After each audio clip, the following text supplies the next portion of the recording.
السلام عليكم ورحمة الله وبركاته. الأخبار رجالة عاملين إيه؟ وحشتوني جدا. صلي على النبي يا صاحبي الأول قبل أي كل حاجة عشان تاخد ثواب وأنا آخد ثواب. عليه أفضل الصلاة وأتم التسليم. يا جدعان، عايز أسألكم سؤال في منتهى الأهمية. ليه الخطيب ما خدش أي حكم واتحكم عليه أي حكم رغم إن مرتضى منصور مثلا رافع عليه أكتر من 15 قضية؟ مرتضى منصور ده راجل إحنا عارفينه بتاع قواضي بقى ومحامي أصلا، والموضوع فاهم. ليه في الليلة يعني إزاي ما قدرش ياخد حكم على الخطيب؟ بيقول لك ايه بقى محامي الاهلي ردا على نقطه زي كده؟ بيقول لك كل القواضي اللي رفعها مرتضى منصور هم فعلا يتجاوزوا 500 قضيه، ما فيش معاه ولا دليل واحد. لان الخطيب اصلا ما بيتكلمش ما بيشتمش، فاهم انت؟ مش قادر يمسك عليه دليل واحد. كل الكلام اللي معاه كلام فاضي. جايب فيديوهات، الادله بتاعته فيديوهات لناس يوتيوبرز وصانعين محتوى بيشتموه، وبيقول بقى ان هم الخطيب اللي محرضهم. وطبعا المحكمه مفيش الكلام ده، مفيش حاجه اسمها الخطيب اللي محرضهم. ده كلام بالنسبه للمحكمه وبالنسبه للمحامي الاهلي كلام فاضي. لذلك انت بتقول هو سرق ساعات وما سرق، انت كلام مباشر. فاهم انت الفكره ازاي؟ والراجل معاه دليل بقى عليك انت بتتكلم عليه، والله لو اوريك يا خطيب. فطبعا هو رجل قانون، بس بقى ايه عصبيته مخلياه بيعرف يتمسك عليه اي حاجه بمنتهى السهوله. طالع بقى هو يعني ناظر بتاع مدرسه طولة اللسان والشتيمه وبتاع.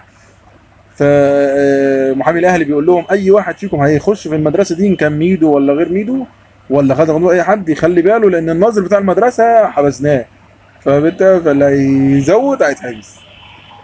على الجانب الاخر نادي الزمالك والحاجات الغريبه اللي بنسمعها عنه، بيقول لك في واحد اماراتي عايز يشتري نادي الزمالك. مش الدرجات دي يا جدعان. ده نادي الزمالك برضه يعني ليه جماهير وليه دنيته، يعني ايه يشتري نادي الزمالك يعني؟ لدرجه ان الراجل نفسه اسمه خلف، هو الراجل خلف الدهشوري خلف. الراجل طلع قال لك انا لا ما عنديش نيه اشتري نادي الزمالك، انا مش مهتم بكره القدم، انا مهتم بالتنس الارضي بالبينج بونج. فانا واحد من هنا بقول لك لا، عندنا في الزمالك في بينج بونج يا باشا، في ترابيزات يا باشا، في دنيا برضو ايه لو انت عايز تفكر يعني.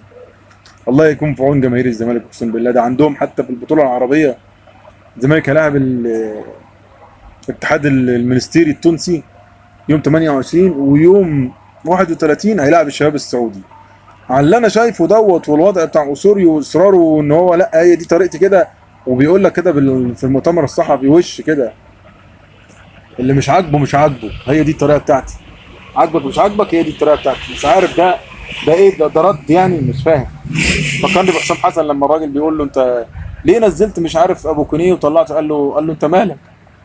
لا يا عم، ده راجل شغلته صحفي، انت المفروض ترد على الجزء الفني، مش حاجه اسمها انت مالك. انت مالك ازاي؟ هو انت حد قال لك تعالى ادرب النادي بتاع ابن اختك؟ لا، ترد على الناس بطريقه كويسه، قول لهم انا قصدي كذا. جوارديولا نفسه مثلا لما بيلاعب حد في هنا بيرد برد فني، ما فيهاش عيب يعني دي ولا اي حاجه. انت فاهم الفكره؟ اتمنى طبعا التوفيق لنادي الزمالك. البطوله العربيه على فكره جوائزها كتير جدا، اكتر من البطوله الافريقيه نفسها. فاهم الفكره؟ بس على الوضع اللي انا شايفه ده ربنا يستر. حتى زملكاويه كتير بشير التبعي وكذا حد يعني بيقول لك ربنا يستر.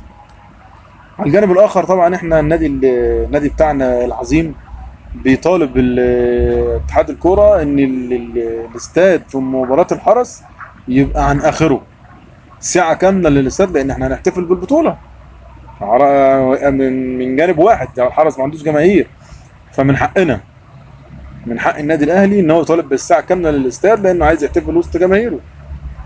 اظن دي رابطه انديه واتحاد كوره ما فيهاش اي حاجه، ما فيهاش اي حاجه تزعل اي حد. قصدكم ان عايزين نحتفل براحتنا في الاستاد ونلف حقنا عادي، ان كده كده احنا هنحتفل مع يعني الدوري ومع حاجات تانية، لان انت فاهم سيطره. لو اخترعتوا ايه الاهلي انت بينافس وياخدها. في نهايه الفيديو طبعا يا صاحبي انا مش عايز اي حد يزعل مني، انا في شويه هزار كده وبتاع، بس انا والله العظيم مش ضد اي زملكاوي ولا ضد اي فرقه في مصر. بالعكس انا بحب الفرق الجماهيريه من اولها طبعا نادي الزمالك اللي هو المنافس التقليدي بتاعي. فاحنا كلنا اخوات في الاول وفي الاخر، ودي رياضه وهزار. ولو وصلت لغايه دلوقتي كده يا صاحبي ما تنساش تشترك في القناه عشان تدعمني، عشان تشوف كل جديد. سلام.